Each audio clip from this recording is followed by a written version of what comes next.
of partnerships. Right about now, allow me to introduce a lady who has transformed and is at the helm of KEPSA, transforming it into a force, if you ask me, and not just here in Kenya, but also across the globe. And the media team, wherever you're ready.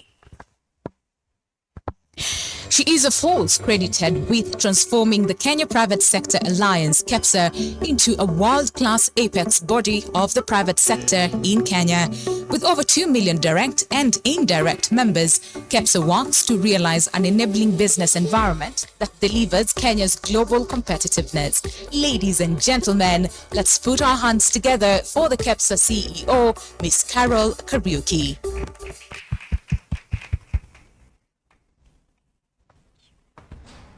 Morning. Good morning. We've not had a cup of tea and there's so much tea around the corner. Huh? We first stop and have a cup of tea, I think. Yeah. But thank you very much. I know all the protocols have been observed, but for those who don't believe I went to school, you can ask the PS. Engineer Festus Ngeno was my college mate and year mate. And I really want to thank you for joining us this morning. Thank you very much. And DG Mamo and our partners, Conrad, the Danish, and everyone who's here, we really, really want to thank you that it's been 10 years of this great work of re-looking at circular economy. And I'm really grateful that we can continue to meet and take stock. When we started meeting, at first it was, what is all this circular economy? Can we really do it as a country?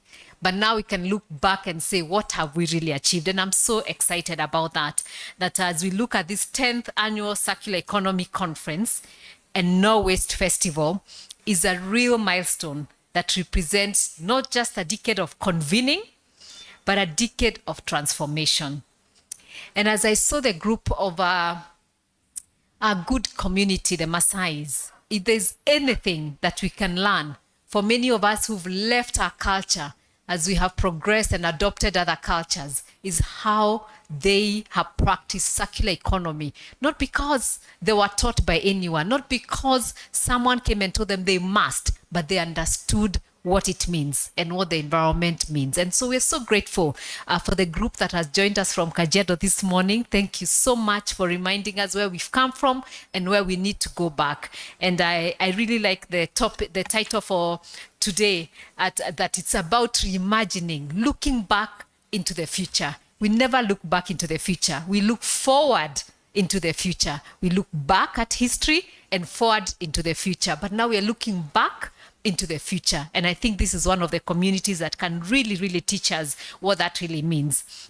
So the 10th anniversary is a real moment of reflection and celebration. It reminds us how far Kenya has come in understanding, embracing, and applying circularity, not just as a trend, but a practical pathway to economic resilience, social inclusion, and environment regeneration. I know when the PS comes here, let me preempt, he's going to beat me up about the EPRs. But I have just consulted and I've been told the problem is not the EPR regulations. The problem is that there are too many levies. EPR levy, eco levy, just tell us what levy we should have. Put them together, make it one, and then an EPR only. And we do not have any other levies going forward. And then that way no one will go to court. And we will tell our members not to go to court. So as we open this year's conference, we really want to invite all of us to rethink how we build, design, produce, consume, and restore. We are asked to draw lessons from our past, our indigenous knowledge. We did not just come from anywhere. The environment was always with us. We protected it. We knew what to do. We knew how to preserve. We knew how to use and reuse, but we've lost that over time. And what this conference is telling us today, can we go back there and really start where we came from, and so that we change what we have lost over the years, even as we learn new ways of doing things, as we develop as a country, as a continent, and as the world. And for those who do not know KEPSA, we really are an umbrella body of the private sector that brings the local and foreign business associations, federations, chamber of commerce, professional bodies that are sectoral umbrella bodies, and individual business member organizations, from multinationals to large to medium-sized companies to SMEs to all startups, even those in music like Giuliani, who is our good friend of KEPSA for a long, long time and really helped us to put that sector, especially the youth sector, together. And we really are grateful that he has continued to remain committed, and especially in this area of circularity. We also serve as the focal point of the East Africa Business Council and host the International Chamber of Commerce, ICC, Kenya chapter, which brings over 45 million businesses worldwide. And so we coordinate to speak in one voice, but there are times different sectors will go on different areas that affect them, only them, and they'll pursue that. But when it comes to cross-cutting issues like circular economy, we do come together and really speak on one voice. And so as we look back at 2015, when circularity conversations were still emerging, and the circular economy was often seen as an abstract idea, something that may be good for the planet, but perhaps too complex for Kenya. But over the last decade, the perception has changed, and circularity has moved from theory to practice, from pilots to programs, from Nairobi County to all the other counties, and from waste management to full systems redesign. This conference has been a catalyst in that transition. We've seen the rise of Kenya's own circular pioneers, designers, repairing goods, youth-led recycling startups, innovators turning waste into industrial inputs, farmers practicing regenerative agriculture, and manufacturers redesigning packaging to reduce environmental impact. We've seen brands, producer responsibility organizations, recyclers, and county governments find common ground through platforms like the Kenya Plastics Park, which continues to drive our collective action. And tomorrow, I ask all of us to be part of that conversation to see where we are with the plastic park. One of the most significant developments in Kenya's circular journey took place last year when KEPSA signed a historic MOU with the 6-county regional economic blocks. And it's about creating a unified structure for private sector county collaboration, something that has been missing in Kenya for years. And so we see a lot of collaboration at national level, but not at county. But every business, every person who's here comes from a county. And so that connection with the county governments becomes very, very critical. And so we will be working very closely with the counties in the coming years to really move these conversations, this practice, and these experiences there. The next 10 years will test Kenya's resilience. We face rising waste volumes, climate pressures, material scarcity, unemployment, and shifting global market expectations.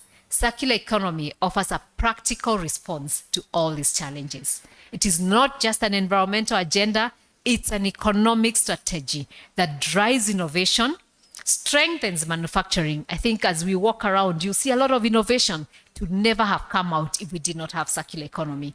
Supports resilient food systems. Our populations are growing, and especially Africa.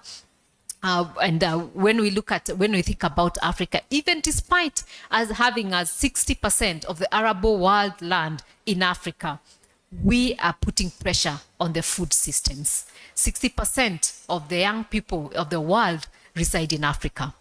And so we have to combine all that in a circular way if you're going to survive as a continent. We need to create green jobs for the youth and cut costs of inefficiency and pollution. This is why the private sector has a central role to play. Business determine what is produced, how it is produced, how long it lasts, how it is repaired, and where it ends up. The shift towards circularity must therefore be intentional, collaborative, and integrated across value chains. And I'm so grateful, especially for the Danish government, who've opened this for us for many years. Since around 2014, we've had teams from KEPSA, who we went and we saw what circularity is about. And at that point, as I said, it was a thought, it was a dream. We never saw it come to a reality, but today it is a reality in Kenya. And we just want to expand it more into the country. What I appreciate about this anniversary edition is how it blends reflection with action. Where have we come from as a country? Where are we going? What have we lost from our communities? And what can we take back? The traditional opening reminds us that circularity is rooted in Kenyan culture. Each of our cultures, if we go back to our grandmothers, we had stories about grandmothers earlier, we can pick something of what circularity was about. And the youth and the creative segments capture the energy of a generation ready to design a new future. I'm so excited about the millennials and the Gen Zs and the going back of really what is ours. They've embraced a lot that we had lost for many years. And so we, the older generation, as we look to them, it to support them into this future that they are creating that we will not be part of, but it is their future and they want to live a better country. So I'll end with this. Imagine a Kenya where every county runs circular hubs that convert waste into value. Packaging is designed for reuse and recycling. Textiles flow in closed loops, not into dump sites. Food systems regenerate soils and protect diversity. Circular standards strengthen our export competitiveness. The private sector invests in regenerative design, not short-term solutions. This is not a distant vision. It is already taking shape, and with our collective commitment today, as we look into the next 10 years, it is achievable. Thank you very much.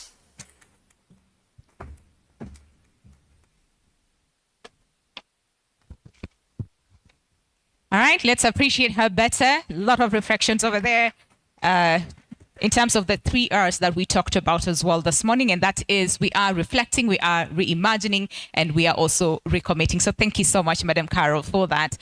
Ladies and gentlemen, allow me to welcome Environment Secretary, that is Dr. Sally Kimosop, to make her way here to also introduce